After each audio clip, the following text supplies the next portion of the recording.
Up with KREM begins now. Good morning. Welcome to Up with KREM. It is 6 o'clock now. I'm Nicole Hernandez. We've got our meteorologist Thomas Patrick here with us as always. And Thomas, we have to know, why is this week so warm compared to our normal fall temperatures? Yeah, I mean, that's a great question because funny enough, this is the week that Spokane averages the first frost of the season. We should get to about 32 degrees for the first time in fall, usually around this week. We're going to be late to the punch as of this year, and it is because we've had this ridge in the jet stream and a whole lot of sunshine overhead, all resulting in very warm temperatures, at least during the day. Still cools off pretty much at night. We're at 44 degrees right now. While cool outside, should be noted that that is above average for low temperatures as well. So even our nighttime lows aren't getting as cold as they really should be for this time of year. So it's all this sunshine and just this benign weather pattern results in warm weather. Should be a second straight day in the 70s. We'll probably get to 4 days in a row before a big time cool down this weekend. Let's take a live look at traffic now at I-90 and Hamilton. Definitely more cars on the road now as it's about 6:01, almost 6:02. If you're heading out the door, there will be more people out heading on to their work day or school day, whatever it might be, but we're still not seeing any major congestion at this point. So if you're heading out the door, things are looking pretty good. This should be a wake-up call as far as our security presence in the Capitol. That's the message from one Washington state lawmaker after the break-in at the Capitol building this past weekend. There's security footage, which you can see here on your screen, of a man parking in a flower bed, entering the building, then knocking over signs, flags, and statues. He even set a fire in the reception room. Security workers alerted Washington State Patrol in less than a minute. Then 11 minutes later, the man was in custody.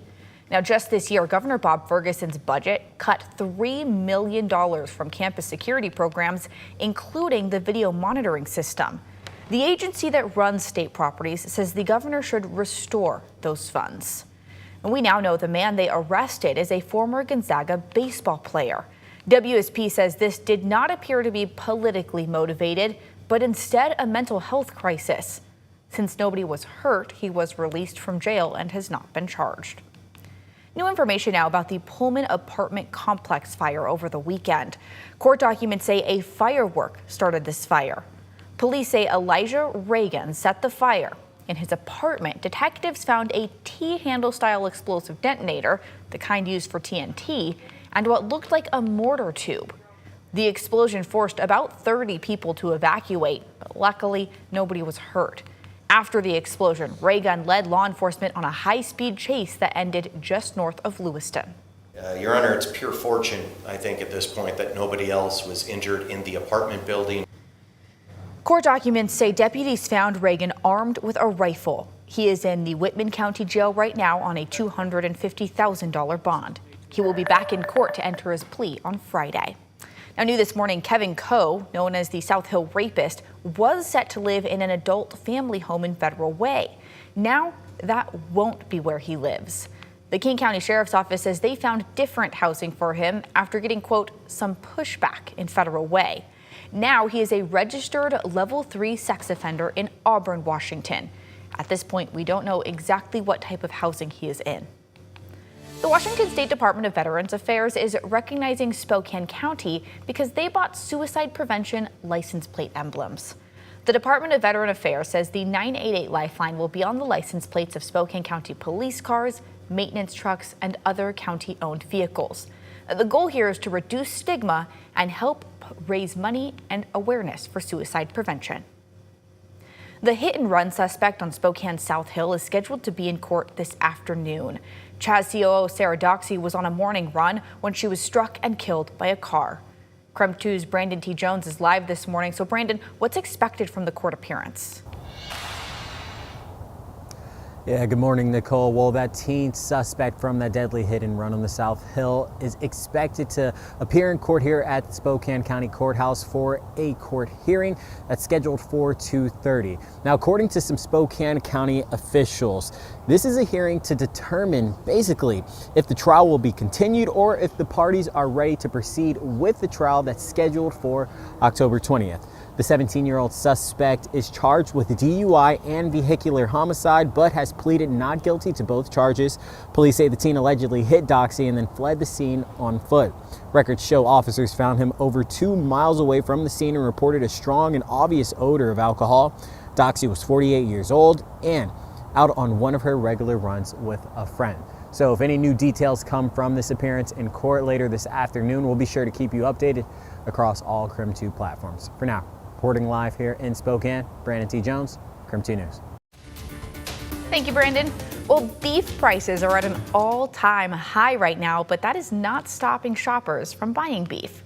The USDA says cattle inventory is at its lowest in 70 years because of drought, fires, and there being fewer producers. One thing that has helped keep up with demand over the years is new genetics and production management technology. Cattle today are larger and grow faster than they did 70 years ago. In the 1950s, an average steer weighed about 1,000 pounds. Today, it's closer to 1,500. We're raising them differently. We're yielding a lot more meat from one animal. Those advancements helped with demand up until about 3 years ago.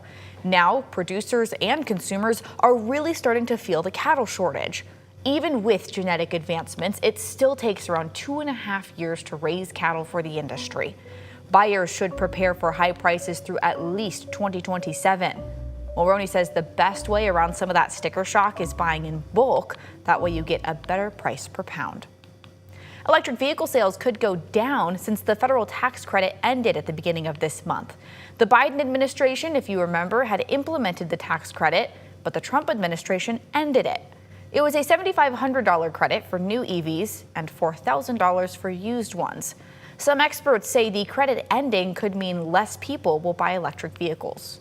What automakers will likely do is offer some vehicles with a reduced battery, meaning that the range isn't as long, but the price isn't as high.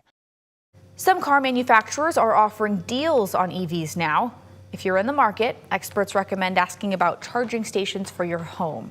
Also, consider a used car instead of a new one to get a better deal. A quick heads up, Snowpack Foods recalled some of their frozen spinach because of possible listeria contamination. The Department of Agriculture says the spinach could also be in some HelloFresh meals like the cheesy pulled pork pepper pasta or the unstuffed peppers with ground turkey. You should throw away or return the foods if you have them. So far, there have not been any reported illnesses. Just after 6 o'clock, still within an hour to sunrise here, but we will get sunshine from start to finish for today. Still got clear skies all throughout the inland Northwest. No worries for the next several days here. Really, it's just all about the warmth. We were in the 70s yesterday. We'll be once again in the 70s today as this warm October pattern continues. And remember, when I say warm, I mean really for the afternoons. I know it's still cool out this morning, so you'll still always need that sweatshirt or jacket to get going during the morning. As for the weekend, we'll be watching this closely. It's actually a pretty cold pool of air, and that will thrust us into some much colder fall weather for both Saturday and Sunday. So I'll show you when the rain chances will begin as a result of this storm system. Those details are coming up in a few minutes. Spokane Community College's Trade Discovery Day is happening this morning. It's from 8:30 this morning until noon in the SCC Building 5 gym. You'll be able to meet with instructors and students to learn about the different programs at SCC. There will also be information on how to apply and register for classes. If you want to go, SCC says you can register for free on their website.